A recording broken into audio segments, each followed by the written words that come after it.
Projectile का ये मतलब होता है कि total time taken by projectile motion, यानी कि यहाँ से जहाँ से प्रोजेक्टाइल चला, यहाँ से लेकर जहाँ से प्रोजेक्शन हुई और जहाँ पे वापस लैंड हुआ, जहाँ तक का टोटल टाइम जो है ये प्रोजेक्टाइल का टाइम है, ये टाइम हमने फाइंड करना है कि ये कितना टाइम लेता है।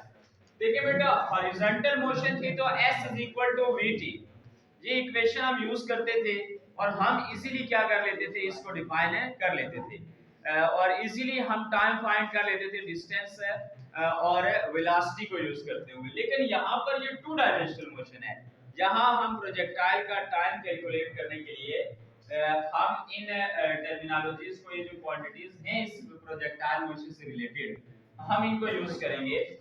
हमें पता है कि यहाँ से जब हमने प्रोजेक्टाइल को छोड़ा, लॉन्च किया, ये कोई एंगल थीटा बनाते हुए बाहर की तरफ जाता है, ये इसकी हॉरिजॉन्टल वेलोसिटी है जो vx है और ये इसकी वर्टिकल वेलोसिटी है जो vy है। हमने हॉरिजॉन्टल वेलोसिटी भी कैलकुलेट कर रखी है, हमने वर्टिकल वेलोसिटी भी कैलकुलेट कर रखी है। ये हमारे पास क्या है, हॉरिजॉन्टल वेलोसिटी में कोई चेंज नहीं आता, लास्ट लेक्चर में हम ये बात कर चुके, दैट्स व्हाई हॉरिजॉन्टल एक्सेलरेशन 0 होता है और वर्टिकल वेलोसिटी में चेंज आता है, दैट्स व्हाई हमारे पास वर्टिकल वेलोसिटी जो होती है उस वर्टिकल एक्सेलरेशन जो होता है वो हमारे पास एग्जिस्ट करता है। तो अब हमने फाइंड करना है टाइम ऑफ फ्लाइट। तो टाइम ऑफ फ्लाइट फाइंड करने के लिए हम सेकंड इक्वेशन ऑफ मोशन जो है वो क्या करेंगे, यूज करेंगे। तो हम लिखते हैं एज वी नो, हम जानते हैं कि हमारे पास second equation of motion, as we know second equation of motion. अब ये सेकंड इक्वेशन ऑफ मोशन क्या है, s is equal to vit plus half at square. आपके पास जो हमारे पास सेकंड इक्वेशन ऑफ मोशन आ रही है वो क्या आ रही है, s is equal to vit plus half at square. देखिए हमने यहाँ पर प्रोजेक्टाइल की जो मोशन है वो वर्टिकली जा रहा है, इस तरह से वापस वहां पे ग्राउंड पे आ रहा है, हम इसके वर्टिकल कंपोनेंट्स को क्या करेंगे, कंसीडर करेंगे। इंप्लाइज दैट s जो डिस्टेंस है sy, जो आपके पास डिस्टेंस होगा s is equal to sy होगा, जो इसके इनिशियल वेलोसिटी होगी वो आपके पास vi y होगी, जो बच्चे इसका एक्सेलरेशन होगा a y, जो इसका एक्सेलरेशन होगा a y वो किसके इक्वल होगा, माइनस g के। अब ये सारी इंफॉर्मेशन हम इस इक्वेशन नंबर 1 में पुट करेंगे, किसमें पुट करेंगे, इक्वेशन 1 में। अब इसमें ये वैल्यूज पुट करें, आपने एक चीज को और से समझना है कि आपके पास, एक्सक्यूज मी, लास्ट रो, हमारे पास जो इसका डिस्टेंस है, प्रोजेक्टाइल पहले हाइट गेन कर रहा है, यहां से यहां तक क्या हो रही है, इसकी हाइट इंक्रीज हो रही है, लेकिन जब ये यहां से वापस यहां पे पहुंचता है तो ये अपने वापस ग्राउंड लेवल पे आ रहा है, क्या कर रहा है, वापस ग्राउंड लेवल पे आ गया है। इसका मतलब है इसकी हाइट पहले इंक्रीज हुई तो फिर वापस डिक्रीज हो गई, हाइट 0 है, इसकी हाइट क्या है, 0। तो हम लिखेंगे s sy that is equal to 0, जो किसके इक्वल है, 0 के। जबकि v इनिशियल वेलोसिटी जो है वो किसके इक्वल है, v इनिशियल वेलोसिटी जो है वो vi y के इक्वल है, और इनिशियल वेलोसिटी का वर्टिकल कंपोनेंट जो है उसको हमने क्या कहा है, v not sin of theta. हमें पता है कि ये जो वर्टिकल वेलोसिटी है ये किसके इक्वल होगी, v not sin of theta की। vx is equal to v not cos of theta, जो हॉरिजॉन्टल इसकी क्या है, वेलोसिटी है। अब आप देखें कि हमने यही वैल्यूज क्या करनी है, यहाँ पे पुट करनी है। ये जो t है ये असल में टाइम ऑफ प्रोजेक्टाइल है, t is equal to capital T, capital T का मतलब हम ये ले लेंगे कि ये टाइम ऑफ प्रोजेक्टाइल है। अब ये वैल्यूज इसमें पुट करें, sy is equal to viy t plus 1/2 ay t square. Values put करेंगे हम इस इक्वेशन में, तो हमारे पास ये हमने वर्टिकल कंपोनेंट के लिए इक्वेशन बनाई, जब इसमें वैल्यूज पुट करेंगे sy की जगह पे हमने क्या लिख लिया, 0, viy की जगह हमने लिखा v नॉट sin थीटा, और टाइम t प्लस 1/2 ay की जगह पे हमने क्या लिखा, minus g। into time t square. यहां तक बात क्लियर हुई। अब आपके पास ये 0 है, आपके पास 0 is equal to v not sin theta into t minus 1/2 g t square. ये माइनस इस तरफ ले आए, आपके पास आ जाएगा 1/2 g t square is equal to v not sin theta into t। इस t से ये t क्या हो जाएगा, t का स्क्वायर खत्म हो जाए, कैंसिल हो जाएगा। ओके, इस t से ये t स्क्वायर कैंसिल, तो आपके पास बाकी क्या बच जाएगा, t अपनी जगह पे रखें is equal to v not sin theta divided by ये 2 जो है वो तो चला जाएगा ऊपर, तो 2v नॉट डिवाइडेड बाय ये g डिनोमिनेटर में आ गया तो g। t is equal to 2v not sin theta divided by g। This equation is called the time of flight. ये क्या है आपके पास, टाइम ऑफ फ्लाइट यानी टाइम ऑफ प्रोजेक्टाइल। ये क्या है, टाइम ऑफ प्रोजेक्टाइल या time of projectile motion, time of flight.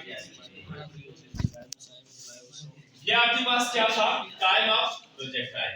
इसी तरह से नेक्स्ट हमने एक बात करनी है कि प्रोजेक्टाइल को मैक्सिमम हाइट अचीव करने में, मैक्सिमम हाइट तक पहुंचने में कितना टाइम लगता है। इस बात को गौर से सुनना, प्रोजेक्टाइल को मैक्सिमम हाइट तक पहुंचने में कितना टाइम लगता है। क्वेश्चन ये है कि यहां से लेकर यहां तक ये इसकी मैक्सिमम हाइट है, यहां तक पहुंचने में इसको टाइम, यानी इसको अगर हमने टोटल टाइम को t कहा तो इसको t प्राइम कह लेते हैं, ये कितना लगता है। तो अगर आप गौर करें तो ये टोटल टाइम का हाफ है। ये क्या है, टोटल टाइम का हाफ है। तो हम ये लिखेंगे कि टाइम टू रीच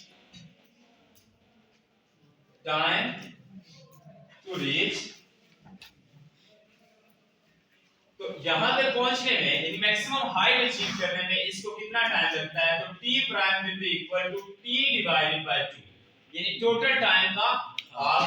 तो आप ये वाली इक्वेशन यूज करें 2v not sin theta divided by g divided by 2, तो आपके पास ये टाइम आ जाएगा v not sin theta divided by g। तो ये आपके पास टोटल टाइम का हाफ करें तो वो टाइम हमें मिलता है जो प्रोजेक्टाइल को मैक्सिमम हाइट तक पहुंचने में क्या होता है, रिक्वायर्ड होता है। ये छोटा सा इसका टॉपिक था कि मैक्सिमम हाइट तक पहुंचने, पहला तो टाइम था ना टोटल टाइम, जहां से लॉन्च हुआ, जहां से हमने उसकी प्रोजेक्शन की और जहां जाकर वो वापस लैंड करता है वहां तक का टोटल टाइम। लेकिन ये जो टॉपिक है छोटा सा, इसमें हम ये बात कर रहे हैं कि मैक्सिमम हाइट तक पहुंचने में कितना टाइम लगेगा। तो मैक्सिमम हाइट तक पहुंचने में टोटल टाइम का हाफ टाइम चाहिए। सो हमने इसको क्या कह दिया, ये टाइम कौन सा टाइम हुआ, t is equal to t prime is equal to t by 2। Next आपके पास आता है रेंज ऑफ प्रोजेक्टाइल। ये जो रेंज ऑफ प्रोजेक्टाइल है, ये नेक्स्ट टॉपिक है, रेंज ऑफ प्रोजेक्टाइल। से आपके पास रेंज ऑफ प्रोजेक्टाइल जो है वो क्या है, हमने जब हाइट कैलकुलेट की थी तो वो असल में वर्टिकल डिस्टेंस था, जबकि हॉरिजॉन्टल डिस्टेंस जो होता है एक पॉइंट से दूसरे पॉइंट तक, ये प्रोजेक्टाइल की रेंज होती है। ये प्रोजेक्टाइल की क्या होती है, रेंज। प्रोजेक्टाइल का हॉरिजॉन्टल डिस्टेंस वो कितना कवर करता है, total horizontal distance of A projectile is called its range. कि जो हमने प्रोजेक्टाइल लिया उसका टोटल हॉरिजॉन्टल डिस्टेंस कितना है, उसको हम क्या कह रहे हैं, क्या इसकी रेंज है। अब जब हमने हॉरिजॉन्टल डिस्टेंस फाइंड करना है तो इसका मतलब है कि हम सभी पैरामीटर्स, वेलोसिटी, एक्सेलरेशन सब क्या लेंगे, हॉरिजॉन्टल लेंगे। क्या लेंगे, हॉरिजॉन्टल। तो हम जानते हैं कि हमारे पास जो रेंज के लिए इक्वेशन यूज करेंगे, हम उसके लिए भी सेकंड इक्वेशन ऑफ मोशन क्या करते हैं, यूज करते हैं। तो फॉर रेंज ऑफ प्रोजेक्टाइल आप इसको शॉर्टली यूं डिफाइन कर सकते हैं कि total horizontal distance of projectile, total horizontal distance of projectile is it's range, वो इसकी क्या होती है, रेंज होती है। अब हमने इसको फाइंड कैसे करना है, एज वी नो, हमें पता है कि हमारे पास जो प्रोजेक्टाइल की जो हमारे पास सेकंड इक्वेशन ऑफ मोशन है वो क्या है, अभी हमने यूज किया है टाइम के लिए सेकंड इक्वेशन ऑफ मोशन। हमने ये कहा कि हमारे पास s is equal to vi t plus half a t square, ये इक्वेशन होती है। इस केस में रेंज हॉरिजॉन्टल होती है तो सारे कंपोनेंट हॉरिजॉन्टल लें, ठीक है। तो आप देखें कि फॉर x कंपोनेंट या हॉरिजॉन्टल कंपोनेंट्स आप क्या लिख सकते हैं, sx is equal to vix t plus 1/2 ax t square. अब आपको पता है ये जो sx है यही तो हमने फाइंड करना है, इसको हम रेंज कह लेते हैं। sx is equal to range vix, हमें पता है इनिशियल हॉरिजॉन्टल वेलोसिटी और फाइनल हॉरिजॉन्टल वेलोसिटी दोनों v not cos of theta के इक्वल होती हैं। तो हमने लिखा vix is equal to v not cos of theta, जबकि ax जो है ये हमारे पास 0 होता है। yes, ax क्या होता है, 0। अब यही इंफॉर्मेशन हम इस इक्वेशन नंबर 2 में क्या करते हैं, पुट करते हैं, इक्वेशन 3 नाम दे दे, जो हमारे पास है ऑलरेडी मौजूद है, इक्वेशन नंबर 3। आपने ये किया बाय पुटिंग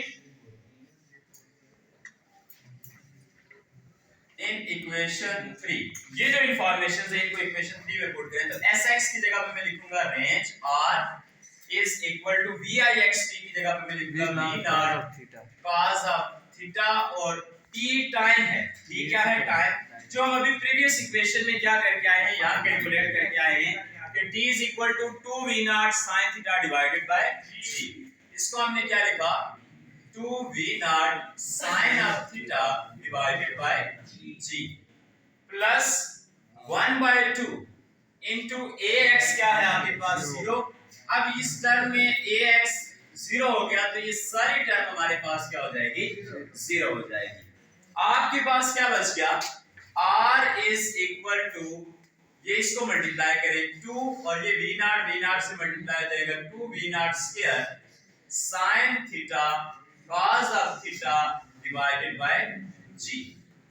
यहां तक बात क्लियर हुई? Yes sir. अब आप देखें कि r इज इक्वल टू, ये जो आपके पास होता है v नॉट स्क्वायर को साइड पे करें, इसको कंबाइन करके लिखते हैं 2 sin theta cos theta divided by g।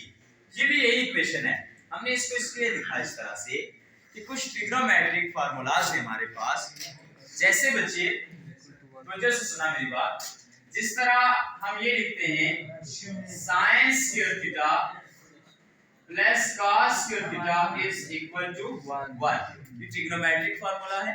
इसी तरह से c स्क्वायर हाइपोटेन्यूज का square is equal to base का स्क्वायर प्लस परपेंडिकुलर का स्क्वायर, ये भी क्या है, फार्मूला है। बच्चे ऐसे ही जैसे a plus b whole square is equal to a square plus b square plus 2ab होता है, ऐसे ही हमारे पास ये ट्रिग्नोमेट्री का फार्मूला है। तो ये कहता है sin 2 theta is equal to 2 sin theta cos of theta. ये आपके पास sin 2 थीटा जो है वो इसके इक्वल होता है। तो range of projectile is equal to v not square sin 2 theta divided by g। Range of projectile is equal to v not square sin 2 theta divided by g। ये हमें क्या बताएगा कि हमारे पास प्रोजेक्टाइल की रेंज कितनी है। यहाँ तक बात समझ आई आपको? Yes sir. हमने जो देखना है वो ये देखना है, मुझे रखें कि कितने एंगल पर रेंज ज्यादा होगी, कितने एंगल पर रेंज कम होगी। बच्चे इस बात को गौर से सुने, हम ये देखना चाहते हैं कि प्रोजेक्टाइल की रेंज, मतलब कि दूर, बहुत ज्यादा दूर प्रोजेक्टाइल को फेंकना हो तो हम कौन से एंगल से प्रोजेक्टाइल को फेंकेंगे। तो आपको पता है कि साइन और कॉस जो है उनकी मैक्सिमम वैल्यू +1 होती है, मिनिमम वैल्यू -1 होती है। अगर इस फार्मूला में साइन हमें 1 वैल्यू दे देता है तो इसका मतलब है वही वो पॉइंट होगा जहां पे प्रोजेक्टाइल मैक्सिमम रेंज कवर कर सकता है। तो यहाँ पे है sin 2 थीटा, हम इसको 90 डिग्री रखेंगे तो ये 180 डिग्री बन जाएगा टोटल एंगल, 90 मल्टीप्लाई होगा 2 के साथ। हमें बनाना है यहाँ पे एंगल 90 डिग्री, क्योंकि sin 91 होता है। हम लिखते हैं when theta is equal to 45 degree, r is equal to v naught square sin 2 into 45 degree divided by g, range r is equal to v naught square sin 90 degree divided by g। तो maximum range of projectile हमारे पास आ गई है v naught square divided by g। ये आपके पास है maximum range of projectile. क्या है? Maximum range of projectile. यानी कि अगर आप यहाँ पर एंगल दें इसको कितना 45 डिग्री, तो 45 पे मैक्सिमम डिस्टेंस कवर होता है। अगर आप क्या करें, जैसे इस बात को समझने की कोशिश करें कि अगर हमने यहाँ से एक एंगल दिया इसको 45 डिग्री, तो इसकी रेंज क्या होगी? ज्यादा होगी। लेकिन अगर हम इसको 30 डिग्री का एंगल दे रहे हैं, देखिए इसकी रेंज जो है वो क्या हो जाएगी? कम हो जाएगी। अगर हम इसको 60 डिग्री का एंगल दे रहे हैं तो भी इसकी रेंज क्या रहेगी? वो भी 45 के कंपैरिजन में कम रहेगी। तो बच्चे प्रोजेक्टाइल की मैक्सिमम रेंज कौन से एंगल पे होती है? 45। अगर हमें प्रोजेक्टाइल को बहुत दूर फेंकना हो तो ये इक्वेशन हमें क्या बताती है कि आपके पास रेंज जो है वो क्या होनी चाहिए? रेंज क्या होनी चाहिए? 45 डिग्री पे आपके पास जो रेंज है वो मैक्सिमम होती है। अब बच्चे लास्ट हमारा जो है वो टॉपिक है, उसमें हम ये देखते हैं कि क्या क्वेश्चन सुने वो से कि क्या ये पॉसिबल है कि एक प्रोजेक्टाइल जो है वो दो डिफरेंट एंगल पर हम उसकी प्रोजेक्शन करें लेकिन उसकी रेंज सेम रहे, एंगल दोनों क्या हो? डिफरेंट हो, प्रोजेक्शन एंगल डिफरेंट हो लेकिन रेंज सेम रहे। क्या ऐसा पॉसिबल है? तो हम ये कहते हैं कि एक कंडीशन में ऐसा पॉसिबल हो सकता है। मेरी इस बात को तवज्जो से सुनेंगे आप कि अगर हमारे पास उन दोनों एंगल जो हम एंगल ऑफ प्रोजेक्शन दे रहे हैं, अगर उन दोनों एंगल्स का सम जो है वो 90 डिग्री के इक्वल हो। जैसे हम एक एंगल लेते हैं 20 डिग्री, ठीक है, इस पे हमने प्रोजेक्शन की, हमने देखा इस पे रेंज कैलकुलेट की, हमें रेंज मिली फॉर एग्जांपल 3 किलोमीटर। तो फिर हम 20 के साथ देखेंगे कि दूसरा कौन सा एंगल ऐसा लिया जा सकता है कि दोनों एंगल का सम 90 बनता है। तो 70 और 20 क्या होता है? 90। तो दूसरा एंगल हम लेंगे 70 डिग्री। अब अगर हम 70 डिग्री के साथ प्रोजेक्शन करेंगे उन्हीं पैरामीटर्स के साथ, उसी इनिशियल वेलोसिटी के साथ, तो आपके पास जो रिजल्ट आएगा वो वंस अगेन 10 किलोमीटर आएगा। यानी कि रेंज ऑफ प्रोजेक्टाइल जो रहती है वो दो एंगल के लिए तब सेम रहेगी जब उन दोनों एंगल्स का सम जो है वो इक्वल टू 90 डिग्री हो। अब हम इसको थोड़ा सा यहाँ पे क्या कर लेते हैं, एक्सप्लेन करने की कोशिश करते हैं कि हमारे पास कौन कौन से जो एंगल हैं उन पर रेंज जो है वो सेम आ सकती है। हम पहले वो एंगल लेंगे, फिर हम टेस्ट करने के लिए कोई से दो एंगल को हम लेकर उनको टेस्ट करेंगे क्या इनके रिजल्ट सेम आ रहे हैं।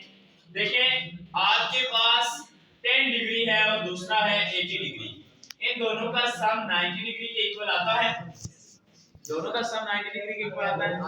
इसका मतलब है ये दोनों एंगल सेम रेंज देंगे, ये दोनों एंगल क्या देंगे? Same range. ये 20 डिग्री हो दूसरा 70 डिग्री हो तो इसको हम क्या देंगे? इनका सम भी 90 डिग्री आता है। Yes sir. ये भी हमें क्या देंगे? इक्वल सेम रेंज रेंज देंगे। आपके पास ये है 30 डिग्री और दूसरा है 60 डिग्री, ये दोनों भी आपको क्या देंगे? सेम रेंज देंगे। कितनी? देखें दोनों का सम 90 डिग्री आता है। इसी तरह आप यहाँ पे 40 डिग्री 50 डिग्री ले लें, इनका सम भी 90 डिग्री आता है।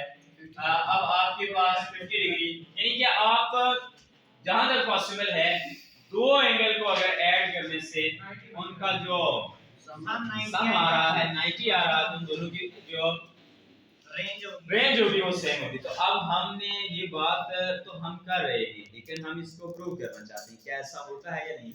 इनमें से कौन सा एंगल लिया जाए, कोई एक एंगल लेते हैं।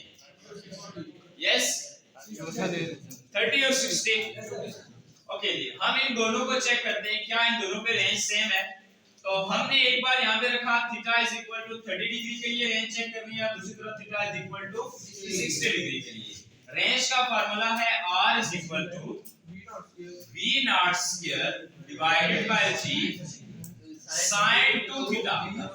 sin 2 थीटा मुझे रखना बच्चे, r is equal to v not square divided by g sin into 2 into 30 degree के लिए क्या लिख दिया यहाँ पे 30 डिग्री ऐसे लिख दिया। r is equal to v naught square g sin 60 degree. sin 60 degree की वैल्यू बताएं जल्दी से। r is equal to v naught square divided by g sin 60 degree की वैल्यू क्या होती है आपके पास, जल्दी से इसको कैलकुलेट करें। दूसरी तरफ हमने क्या करना था, r is equal to v naught square g sin 2 into 60 degree. ये आपके पास आ जाएगा r is equal to v naught square g sin into 120 degree. sin into 120 degree r is equal to v naught square g into यहाँ पे क्या value आई sin 60 degree की 0.86 sir 0.8660 0.8660 एक ये value इधर आ गई। दूसरी तरफ हमने क्या फाइंड करना है sin 120, तो इसकी वैल्यू भी क्या है 0.866। अब मेरी बात को गौर से सुनना, इस तरफ एक रेंज आई, दूसरी रेंज इस तरफ आई। एक्सक्यूज मी, यस सर ये इसकी मैंने कटा किया किसकी सर, इसका आप खुद चेक करें sin 60 किया इधर मैंने खुद चेक किया ना। अब देखिए आपके ये 120 डिग्री है और ये क्या है 60 डिग्री। ये हमने 30 डिग्री के लिए रेंज फाइंड की, ये हमने 60 डिग्री, दोनों का सम 90 था। हम स्टार्ट में ये कह रहे थे कि अगर दोनों एंगल का सम 90 डिग्री के इक्वल हो तो उनकी रेंज सेम होती है। हमने ये प्रूव किया कि आपके पास r is equal to v naught square divided by g into 0.86 इधर भी है और v naught square divided by g 0.866 इधर भी है। इसका मतलब ये हुआ कि range is same, range is Same. for 30 degree and 60 degree. तो ऐसा सिर्फ उन दो एंगल्स के लिए होगा जिन दोनों का क्या होगा सम। अब आपसे क्वेश्चन पूछा जा सकता है कि आपने एक प्रोजेक्टाइल को लॉन्च किया है 75 डिग्री पे, किस पे 75 डिग्री पे।